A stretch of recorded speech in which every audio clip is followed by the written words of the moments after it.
बाजार बोलता है कल एफआईजीआई का डेटा काफ़ी इंपॉर्टेंट हो सकता था। लोगों को लग रहा था कि जिस तरह की मार्केट में रैली है, तेजी आ रही है, शेयर चल रहे हैं तो एफआईज माल खरीद रहे होंगे। लेकिन कल जब रात डेटा आया, एफआईज ने माल बेच गए तो थोड़ा सा झटका लगा। ये इनफैक्ट ये डेटा एक्सपेक्टेड नहीं था कल मार्केट में, लेकिन हुआ ये कल। तो इसने किया क्या कि 1124 करोड़ रुपए की सेलिंग करके गए एफआईज और 2293 करोड़ रुपए की बाइंग डीआईज करके ले गए। लेकिन इस डेटा की वजह से आज जो मार्केट में ब्रॉडर बेस बाइंग हो सकती थी, सारी चीज़ें ग्लोबल फ्रंट पे पॉजिटिव, इंडियन फ्रंट पे पॉजिटिव, वो सारे पॉजिटिव्स होने के बाद भी मार्केट में वो रैली नहीं दिख रही है। आप भले ही 300-400 पॉइंट सेंसेक्स निफ्टी देख लो, लेकिन उसके अलावा आप अगर अपने पोर्टफोलियो में शेयर्स देखेंगे तो आज वो हार्डली कोई आधा 1% हिलाओ तो हिलाओ, उससे ज़्यादा शायद ही कोई हिलाओ। मतलब 10 या 20 शेयरों में से एक शेयर हिल रहा है, जो कि थोड़ा सा 3-4%, 5% की रैली दिखा पा रहा है, बाकी कुछ नहीं है। एक बार देख लेते हैं ग्लोबल इंडिसेस का हाल, वहाँ पे किस तरह का रुझान देखने के लिए मिल रहा है। तो ग्लोबल इंडिसेस में कल डाउ जोन्स एक समय जब फैड की अनाउंसमेंट्स आई थी तो एक झटका लगाया था ऊपरी, इस तरह से नीचे गिरा था। फिर वहाँ से अचानक से जब आया कि वहाँ पे 50 बेसिस पॉइंट की अभी भी रेट कट की गुंजाइश है इस साल, तो उसके बाद मार्केट में एक अच्छी रिकवरी आई निचले स्तरों से। शंघाई ग्रीन में है, निकाई ग्रीन में है, कोस्पी ग्रीन में है, करीब 1 से 1.25% सभी मार्केट ऊपर हैं। हैंसेंग मामूली रेड मार्क में चल रहा है इस समय।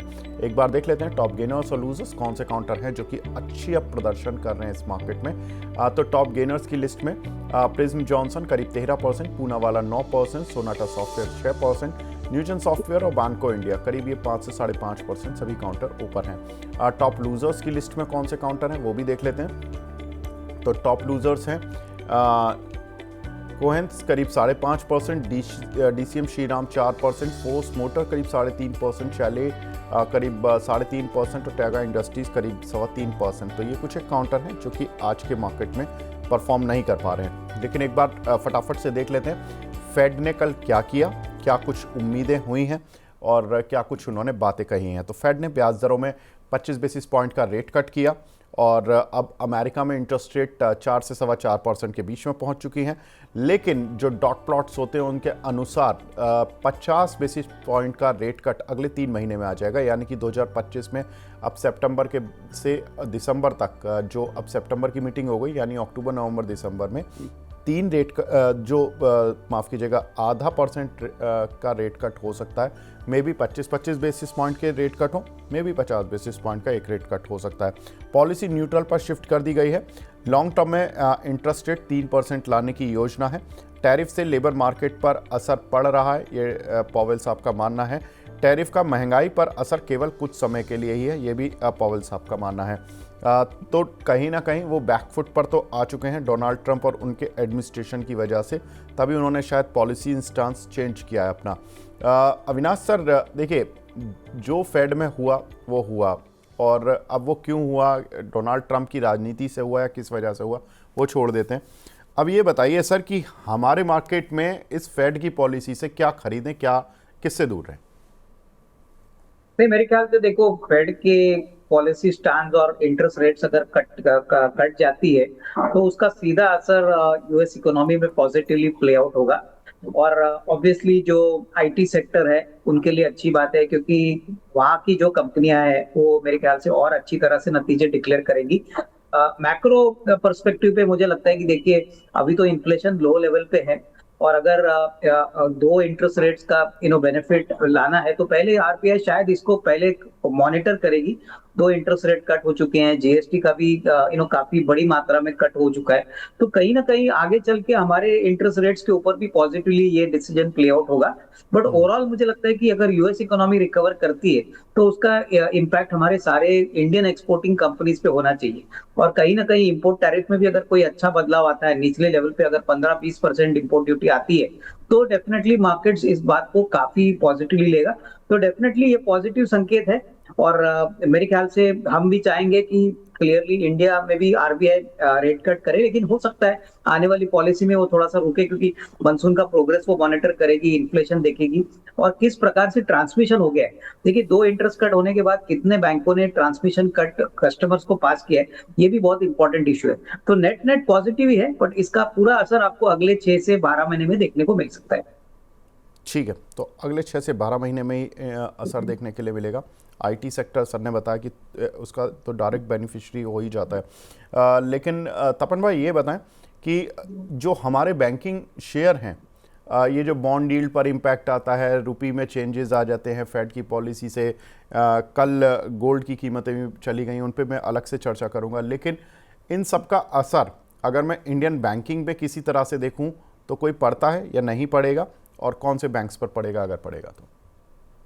जी, अगर बैंक्स की बात करें तो ऑफकोर्स अगर आगे जाके आरबीआई रेट कट और कट करता है तो पॉजिटिव असर तो पड़ता है। उसमें खास करके पीएसयू बैंक्स को ज़्यादा बेनिफिट होता है, क्योंकि जो पीएसयू बैंक्स होते हैं ना वो थोड़ा जल्दी ट्रांसमिशन करती है जो रेट कट होता है। उनको क्रेडिट ग्रोथ भी आई थिंक मैंने देखा है कि लास्ट क्वार्टर में भी अगर आप देखो कंपेरेटिवली प्राइवेट बैंक से पीएसयू बैंक का क्रेडिट ग्रोथ ज़्यादा अच्छा है, तो उनके लिए आई थिंक बेनिफिट रहता है। एनबीएफसी को डायरेक्ट फायदा हो जाता है, एनबीएफसी को डायरेक्टली इनका नेट इंटरेस्ट मार्जिन एक्सपांड हो जाता है, क्योंकि वो जो नॉर्मल भी जो फंडिंग करते हैं वो बैंक से करते हैं। तो जैसे इंटरेस्ट रेट कट होता है तो उनको भी एनबीएफसी को फायदा है। तो NBFC I think will be number one compare to bank, क्योंकि अगर आप देखो तो अभी भी जो पोजीशन है, ये जिस तरह से डोमेस्टिक कंजम्पशन आगे बढ़ेगा तो काफ़ी सारे जो कंज्यूमर लोन्स जैसे है बजाज फाइनेंस से लेके काफ़ी सारे जो कंज्यूमर लोन्स की तरफ है, व्हीकल लोन्स की तरफ है, उनको डायरेक्टली फायदा हो रहा है। तो आई थिंक एनबीएफसी यहाँ एक थोड़ा स्वीट स्पॉट में आ रहा है, और मुझे लग रहा है आगे जाके भी NBFC will be leading compare to banks. Banks में भी मुझे लग रहा है PSU banks will be first one,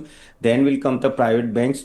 क्योंकि देखो प्राइवेट बैंक का एक इशू जो हो रहा है कि अगर आप देखो एक्सिस बैंक देख लो, और उन सब में क्लियरली कट उन्होंने प्रोविजंस अपने बढ़ाए एनपीए के, और नो काफ़ी हद तक अकाउंटिंग में भी कुछ चेंजेस आए थे। और कुछ और बैंक्स में मैंने प्राइवेट बैंक्स में देखा तो एमएसएमई लोन में अभी भी इश्यूज है, एमएसएमई लोन अभी भी उसका भूत गया नहीं है, एसएमई लोन्स। और तो वो एसएमई लोन्स और एमएसएमई लोन जहाँ जहाँ है वहाँ थोड़ा इम्पैक्ट आ रहा है। तो आई थिंक मुझे अभी भी ऐसा लग रहा है 1-2 क्वार्टर लगेंगे इन सब बैंक्स को ऊपर आने में, लेकिन आई थिंक किसी को बैट करना, आई थिंक एनबीएफसी खास करके हाउसिंग लोन और कंज्यूमर फाइनेंसिंग लोन जो प्रोवाइड करते हैं उनमें ज़्यादा बेनिफिट दिख रहा है। ठीक है, तो ये तो एक फ़ायदा मिला, या कह सकते हैं जो बेनिफिशरी हैं कौन से सेक्टर हैं। लेकिन गोल्ड कीमतें अविनाश सर इंटरनेशनल मार्केट में लगातार बढ़ती जा रही हैं, कल भी रिकॉर्ड हाई पर पहुंच गई। 3743 डॉलर पर औंस के शिखर तक पहुंच गया है गोल्ड। और फैट के दर कटौती का तो असर है ही। इस साल अगर देखें तो गोल्ड की कीमतों में 40% से ज़्यादा का उछाल देखने के लिए मिला है, और चीन लगातार 10 महीनों से अपने गोल्ड के रिजर्व बढ़ाता जा रहा है। अगस्त तक का ये डेटा है चीन का।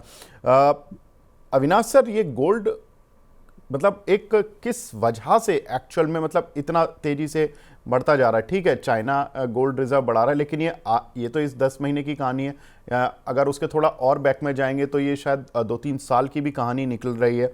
रशिया ने भी बढ़ाया, काफ़ी कंट्रीज़ बढ़ा रहे। केवल इसी वजह से गोल्ड बढ़ रहा है, और कहाँ तक बढ़ेगा कुछ अगर आपको ब्रॉडर वे में आइडिया हो?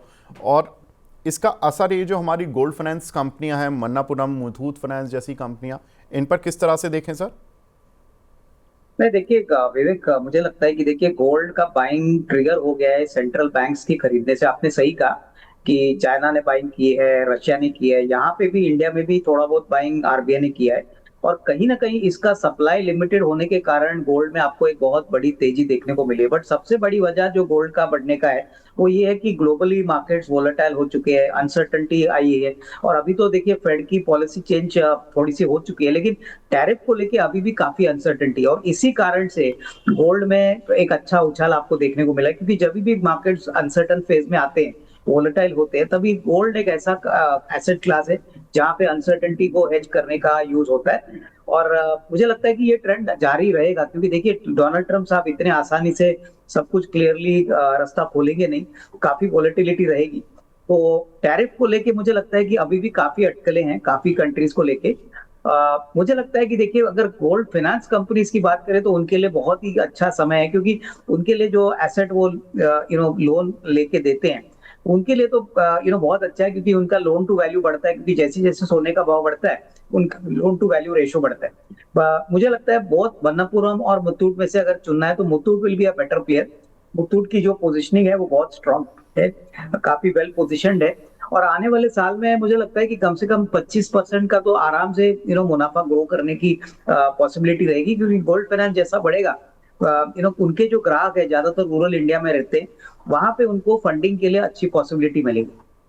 रही बात इसका नेगेटिव इम्पैक्ट भी मैं बताना चाहूंगा विवेक, कि जी। इसमें प्रॉब्लम क्या है कि जो गोल्ड ज्वेलरी वाली कंपनियां हैं, हम्म। वहां पे दिक्कत ऐसी होगी कि जो उनका फाइनल प्रोडक्ट है, वहां पे वो बार बार प्राइस इंक्रीज नहीं कर सकते, तो उनके लिए दिक्कत रहेगी, क्योंकि गोल्ड उनका मेन रॉ मटेरियल है। तो गोल्ड ज्वेलरी कंपनीज में शायद आपको थोड़ा सा एक प्रेशर पॉइंट दिख सकता है, लेकिन गोल्ड फाइनेंस कंपनीज के लिए अगले 2 क्वार्टर या 3 क्वार्टर काफी स्ट्रांग रहेंगे, ऐसे मुझे लगता है। ठीक है, तो गोल्ड फाइनेंस कंपनियां देखिए इस समय चल भी रही थी, मुथूट फाइनेंस और मन्नापुरम फाइनेंस का एक बार चार्ट दिखा दीजिए। निचले इस तरह से मुथूट फाइनेंस में अच्छी रिकवरी 2915 रुपये से अब ये रिकवर होकर 2930 रुपये तो आ गया। हालांकि 2945 के करीब तक ये इंटरडे में हाई बनाया और वहाँ से एक स्मार्ट रिकवरी इस काउंटर पर देखने के लिए मिल रही है। बिल्कुल ठीक है, मन्नापुरम फाइनेंस में भी एक बार चार्ट देख लेते हैं मन्नापुरम फाइनेंस का कि वहाँ पे किस तरह से देखने के लिए मिल रहा है। तो मन्नापुरम फाइनेंस में भी सेम पैटर्न बन रहा है, बिल्कुल मुथूट का जैसा पैटर्न है उसी तरह का पैटर्न मन्नापुरम में भी है। और मन्नापुरम में बात करते करते थोड़ा सा एक अप मूव इस समय अब अविनाश सर की बात के बाद से देखने के लिए मिल रहा है। ठीक है सर, अगली खबर की तरफ बढ़ते हैं। भारतीय मेटल कंपनियों को एक बड़ी राहत मिली है। यूरोप ने फ्री ट्रेड एग्रीमेंट से पहले एक बड़ी राहत दी है। यूरोप ने कार्बन क्रेडिट नियमों में भारत के लिए ढील दी है। भारत की कार्बन क्रेडिट को यूरोप की स्कीम के साथ इंटीग्रेट किया जा रहा है, जिसमें कि भारत में कार्बन क्रेडिट के भुगतान को यूरोप में भी मान्यता मिलेगी। दैट मीन्स कि इससे डबल टैक्सेशन, जो मेटल कंपनियां, जो भी एक्सपोर्ट्स वाली कंपनियां थी, खासतौर से जिनके कार्बन एमिशन होते हैं, उसमें सीमेंट, फर्टिलाइज़र जैसी कंपनियां भी शामिल होती हैं, उन सभी को एक तरह से राहत मिल रही है। और ये यूरोपियन यूनियन ने बोला भी था कि हम 17 तारीख को एक अनाउंसमेंट करेंगे apart from free trade agreement, और ये बेनिफिट मेटल कंपनियों को दिया जा रहा है और या हमारी सीमेंट और फर्टिलाइज़र कंपनियों को दिया जा रहा है। तपन भाई ये बताएं कि ये जो सारी चीज़ें यूरोपियन यूनियन की तरफ से अब पॉजिटिव चीज़ें आ रही हैं, अमेरिका भी कुछ कुछ अभी उसने ग्राउंड लेवल पर कुछ हमें बेनिफिट नहीं दिया है, जो उन्होंने टैरिफ लगा कर बैठे हैं वो बैठे हैं, लेकिन यूरोप कम से कम हमारे साथ हो रहा है धीरे धीरे। और उन्होंने ये एक जो ढील दी है, ये एक समय था जब ये खबर आई थी कि कार्बन क्रेडिट को लेकर यूरोप ने अपने नियम सख्त कर दिए हैं इंपोर्टर कंट्रीज से, तो हमने देखा था कि मेटल कंपनीज पर थोड़ा सा प्रेशर पड़ा था। अब ये खबर जब चूंकि इनको इंटीग्रेट कर लिया गया है, तो ये कितना पॉजिटिव माना जाए मेटल कंपनीज के लिए, क्योंकि आज तो सोचने पर मेटल शेयर चले बहुत अच्छा है पास्ट में। सी ओवरऑल मेटल सेक्टर भी अगर आप देखो तो कुछ एक आध क्वार्टर से ना काफी अच्छा परफॉर्म भी कर रहे हैं, और ये ऑफ कोर्स ये काफी बड़ी पॉजिटिव न्यूज है इनके लिए भी। और मेटल सेक्टर में अगर आप देखो तो मार्जिन का भी इस बार एक्सपेंशन दिख रहा है काफी सारे। अगर मैं रिजल्ट देखूं, जेएसडब्ल्यू देखूं, स्टील, टाटा स्टील से लेके काफी सारे हिंडाल्को, उसमें काफी पॉजिटिव व्यूज है मेरे। द रीजन इज सिंपल कि जो डिमांड है वो अभी भी अच्छी है। अगर आप डोमेस्टिक डिमांड भी देखो मेटल कंपनीज की, जैसे स्टील की 9 to 10% है, हिंडाल्को में भी काफी अच्छी डिमांड देखी हमने। और यहाँ से भी ऐसा लग रहा है कि एक आध क्वार्टर अच्छा रहेगा। ऑफ कोर्स चाइना से कुछ इंटरवेंशन आ रहे हैं, वहां से वो एक at the end of the day elephant in the room है, उनकी डिमांड पे बहुत कुछ चीजें, लेकिन वहां भी उन लोगों ने ना काफी हद तक अपने प्रोडक्शन रिस्ट्रिक्ट करे, तो उसका बेनिफिट इनडायरेक्टली हमें आ रहा है। ऑफ कोर्स हमने सेफगार्ड ड्यूटी काफी लगा दी है मेटल कंपनी से गवर्नमेंट ने, और उसके वजह से डोमेस्टिक जो अपना सेक्टर है मेटल इंडस्ट्री के लिए वो एक अच्छा रहा है। तो यहाँ से जिस तरह से लास्ट कमेंट्री मैंने सुनी थी सभी मेटल कंपनीज की, काफी पॉजिटिव है। उनको लग रहा है कि नेक्स्ट ईयर भी अराउंड 8 to 9% ग्रोथ रहेगा, अगर मैं स्टील कंपनीज की भी बात करूं। और इसके वजह से मुझे ऐसा लग रहा है कि आई थिंक अगर मेटल कंपनी में अगर किसी का निवेश है तो आई थिंक रहना चाहिए। और खासकर मुझे यहाँ पॉजिटिव जेएसडब्ल्यू स्टील और हिंडाल्को, दो स्टॉक मुझे काफी अच्छे लगे। वहां मुझे ऐसा लगे यहाँ से भी एक अच्छी खासी 1-2 क्वार्टर में ग्रोथ होगी, लेकिन क्योंकि ये साइक्लिकल बिजनेस है, हमें क्वार्टर टू क्वार्टर रिव्यू करना चाहिए। बट एट द अभी करंट पोजीशन में आई थिंक तो दोनों स्टॉक में, दो जेएसडब्ल्यू स्टील और हिंडाल्को आई थिंक होल्ड करना चाहिए दोनों। ठीक है, तो जेएसडब्ल्यू स्टील और हिंडाल्को को होल्ड करना चाहिए। अविनाश सर, आप किसी पर्टिकुलर शेयर को इनमें से इस खबर के ऊपर आप प्ले करना चाहेंगे? हाँ, डेफिनेटली। इनफैक्ट विवेक, मुझे लगता है कि देखिए, जैसे तपन भाई ने कहा है कि मुझे लगता है कि थोड़ा सा एक मीडियम टर्म व्यू लेके काम करना चाहिए। कहीं ना कहीं मुझे लगता है कि देखिए, जो सेकंड क्वार्टर के नंबर आएंगे वो थोड़े से इम्पोर्टेंट रहेंगे मेटल में। जैसे मुझे लगता है कि हिंडाल्को है, टाटा स्टील है, उसके बाद स्पेशलिटी में जिंदाल स्टेनलेस है। वहां पे फोकस करिए, क्योंकि मुझे लगता है कि होपफुली आई थिंक एक बार यूएस टैरिफ का इशू सुलझता है, प्लस डॉलर थोड़ा स्टेबलाइज होता है, तो कहीं ना कहीं मुझे लगता है कि metal cycle at least domestic point of view से तो बहुत अच्छा चल रहा है। एक बार चाइना की बाइंग भी आती है तो आपको एक अच्छा उछाल मेटल प्राइसेस में भी देखने को मिलेगा। हिंदुस्तान कॉपर भी एक अच्छा विकल्प है, मुझे लगता है कॉपर प्राइसेस भी वापस थोड़े से बॉइंट हो चुके हैं, तो यहाँ पे भी एक फोकस रख सकते हैं। बट ओवरऑल थोड़ा नजरिया मीडियम टू लॉन्ग टर्म रखें। ठीक है, तो हिंदुस्तान कॉपर पर भी नज़र रख सकते हैं। हालांकि अभी हाल फिलहाल में ही काफ़ी अच्छी तेज़ी देखने के लिए मिली है पिछले कुछ सत्रों में। अगर आप 5 ट्रेडिंग डेज़ का एक बार चार्ट दिखा सके, 5 डेज़ का, तो आपको पता लग जाएगा। हिंदुस्तान कॉपर देखिए करीब 250 के आसपास चल रहा था पिछले 5 ट्रेडिंग सेशन में, धीरे धीरे करके सितंबर 12 से और आज सितंबर 18 है, 5 या 6 ट्रेडिंग सेशन में ही इस काउंटर ने यहाँ पर 285 रुपये का लेवल बना लिया। तो काफ़ी अच्छा इस काउंटर ने स्ट्रेंथ दिखाई है। एक बार देख लेते हैं कि दूसरी खबर क्या है। देखिए, एक्सपोर्ट को लेकर सभी में चिंताएं हैं, लेकिन हमारे कॉमर्स मिनिस्टर कह रहे हैं कि 6% की ग्रोथ आ जाएगी इस साल। ये बहुत इंपॉर्टेंट चीज़ है कि वो अभी भी कॉन्फिडेंट हैं पीयूष गोयल साहब, और उनका कहना है कि टैरिफ की चिंताओं के बीच जो फ्री ट्रेड एग्रीमेंट इंडिया कर रहा है उसका फ़ायदा हमारे कंट्री को पूरी तरह से मिलेगा। और ठीक है, टैरिफ का जो भी इम्पैक्ट थोड़ा बहुत होना है वो रहेगा, वो शॉर्ट टर्म के लिए, लेकिन फ्री ट्रेड एग्रीमेंट उसको कॉम्पनसेट कर देंगे और हम ग्रोथ को दिखा पाएंगे एक्सपोर्ट लेवल पर। अविनाश सर, ये बताएं, एक्सपोर्ट फ्रंट पे अगर कुछ फ़ायदा मिलेगा जैसा कि हमारे कॉमर्स मिनिस्टर बोल रहे हैं, उससे आपको कौन सी कंपनियां लगती हैं, कौन से शेयर लगते हैं जहां पर की नज़र बनाकर रखनी चाहिए, या आप इस उनकी सोच से इत्तेफाक ही नहीं रख रहे हैं क्योंकि 6% की ग्रोथ थोड़ा एग्रेसिव तो नहीं हो गया इस साल के लिए, क्योंकि हम पे टैरिफ लगा हुआ है यूएस से? देखिए, मेरे ख्याल से ये एक एस्पिरेशनल नंबर है। 6% होता है नहीं होता है इसके ऊपर तो मैं डिबेट नहीं कर पाऊंगा, लेकिन एक्सपोर्ट मार्केट के लिए मुझे लगता है कि जो सबसे बड़ा इंडिया का सेक्टर है वो ऑफकोर्स आईटी है, उसके बाद फार्मा है, उसके बाद ऑटो कंपोनेंट एक्सपोर्ट्स है। तो ये दो तीन गिने चुने सेक्टर्स है जो एक्सपोर्ट ग्रोथ मेरे ख्याल से के लिए अच्छे खासे पोजिशन है। डोमेस्टिक मार्केट में मैं समझता हूँ कि अगर जीडीपी का ग्रोथ आंकड़ा होपफुली 5.5 या 6.25% होता है, तो कहीं ना कहीं आपको जो कैपिटल गुड सेक्टर है, सीमेंट है, ऑटो कंपोनेंट सेक्टर है, सर्विसेज वाले जो सेक्टर है जैसे होटल हॉस्पिटैलिटी सेक्टर है, वहां पे डेफिनेटली आपको एक अच्छा रुझान मिल सकता है। तो ये ज्यादातर लार्ज कैप कंपनीज में ही फोकस करेंगे। जैसे कि होटल्स में इंडियन होटल्स हमारा पसंदीदा स्टॉक है। उसके बाद अगर कैपिटल गुड्स की बात करें तो एल&टी है। एक्सपोर्ट के लिए मुझे लगता है कि ऑटो कंपोनेंट्स में बड़ी कंपनियां जैसे भारत फॉर्ज हो गया, सुंदरम फास्टनर्स है, तो यहाँ पे डेफिनेटली फोकस करना चाहिए। फार्मा में हमारा व्यू अभी भी थोड़ा कॉशियस है, लेकिन हम समझते हैं कि कहीं ना कहीं सितंबर क्वार्टर के बाद थोड़ी क्लैरिटी आएगी। और रही बात आईटी पे, तो हमको लग रहा है कि केपीआईटी, परसिस्टेंट, उसके बाद टीसीएस, ये कंपनीज पे फोकस करिए, क्योंकि कहीं ना कहीं इसका असर अगर पॉजिटिवली होता है तो पहले बड़ी कंपनीज को बेनिफिट होगा, उसके बाद टायर 2 आईटी कंपनीज भी बेनिफिट करेंगी।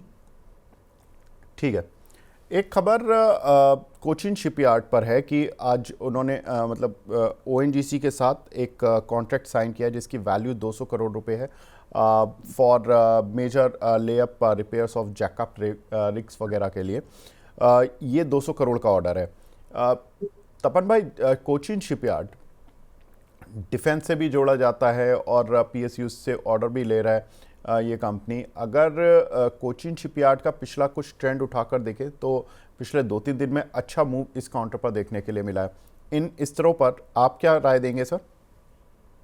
जी, कोचिंग शिपयार्ड ऑफ कोर्स काफी डिफेंस का है, इसलिए काफी वॉलेटिलिटी रही है। लेकिन लास्ट टाइम जो रिजल्ट आया था वो कुछ खास नहीं था और ये स्टॉक बहुत ही भाग गया था। अगर मैं इनकी गाइडेंस की भी मैं बात करूँ तो ओवरऑल वो बोले कि 14 से 15% का ग्रोथ और नेक्स्ट ईयर वो प्रोजेक्ट करे और पैट मार्जिन कुछ 15% के आसपास प्रोजेक्ट करे। ऑफकोर्स श्री रिपेयर और उसमें काफी हद तक फोकस है, क्योंकि अगर आप देखो तो लास्ट बजट में भी गवर्नमेंट ने फोकस किया था शिप बिल्डिंग में, तो कोचिंग शिपयार्ड को इनडायरेक्टली यहाँ फायदा हो रहा है और उनको एक्सपोर्ट ऑर्डर्स भी मिल रहे हैं।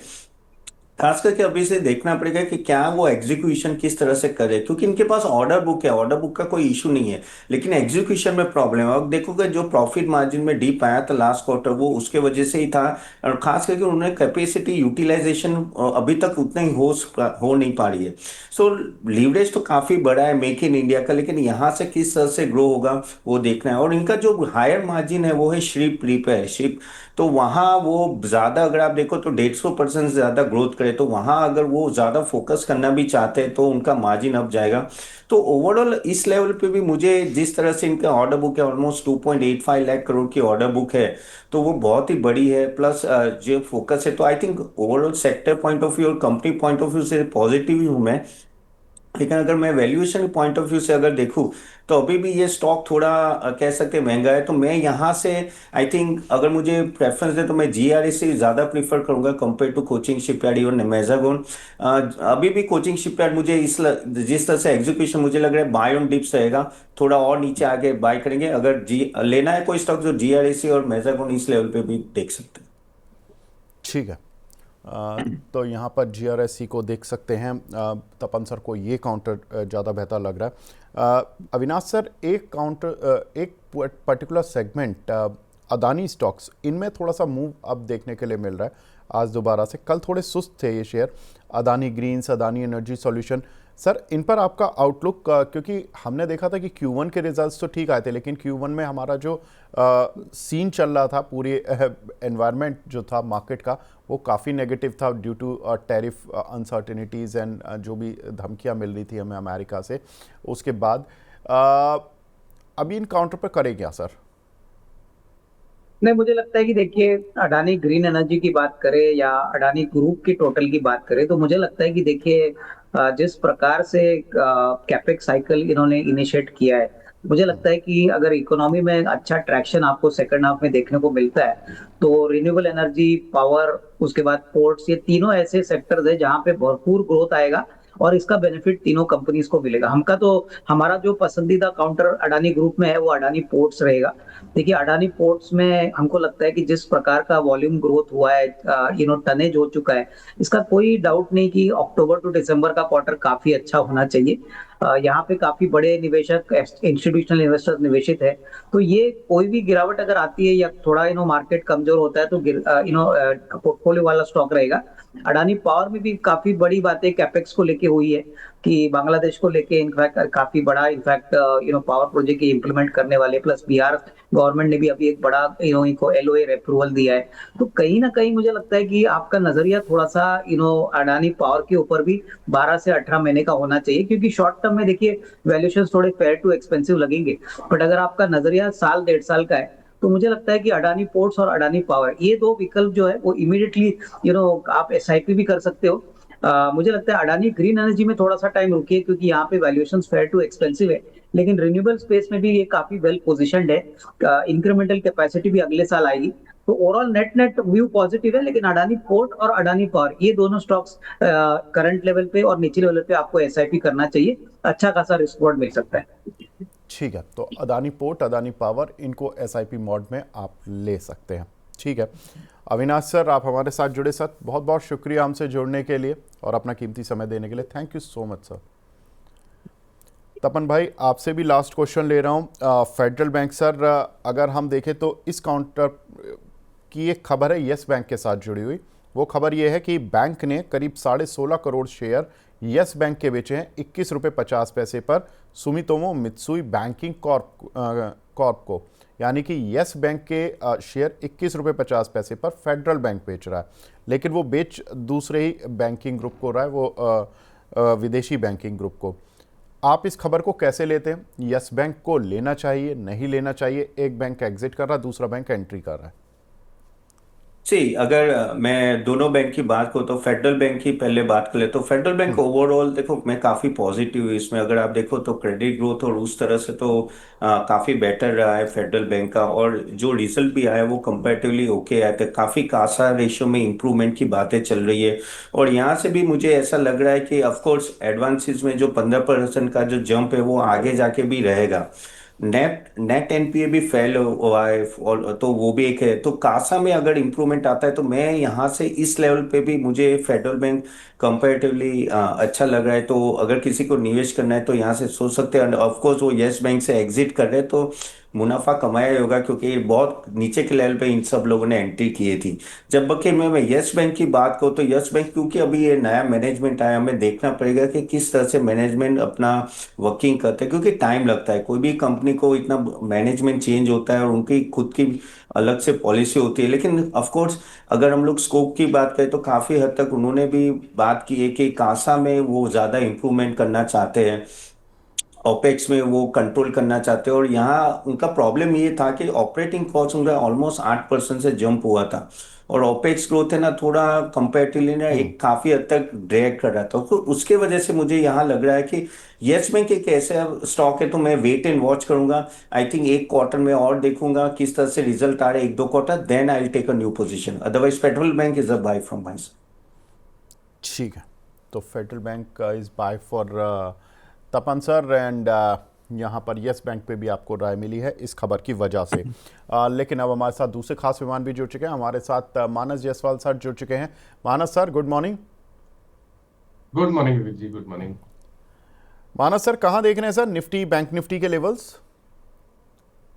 देखिए, एक स्ट्रांग अप ट्रेंड में तो डेफिनेटली निफ्टी है, क्योंकि जिस तरह से हाई लेवल पे भी एक गैप अप के बाद भी निफ्टी सस्टेन हो रहा है। मेरा तो समझना है कि 25,600 25,650 जो कि पिछला स्विंग हाई था, वहां तक की रैली आपको निफ्टी दिखा सकता है। तो करंट लेवल से भी आई थिंक 200 पॉइंट की रैली देखने को मिल सकती है। कभी भी कोई डिप मिले तो खरीदारी करनी चाहिए, और स्पेशली जब तक अब 25,100 के ऊपर निफ्टी ट्रेड करता रहेगा, ट्रेंड पॉजिटिव बना रहेगा।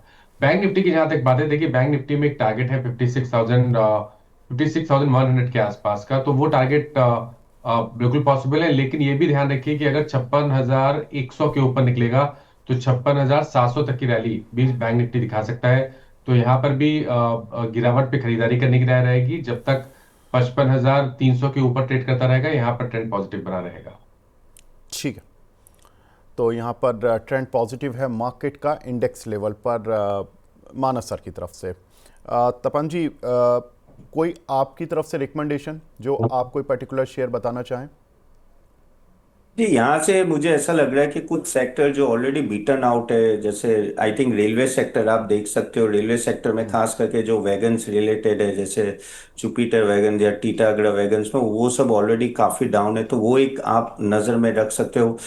दूसरा, अगर आपको बैंकिंग बैंकिंग में ऑफ कोर्स स्टॉक्स काफी अभी भी नीचे है, इतने कुछ बड़े नहीं है, तो उसमें करूर वैश्य बैंक और एक फेडरल बैंक, ये दो स्टॉक की भी मैं बात करूंगा। वो भी अगर आप long term point of view से निवेश करना कर सकते हैं।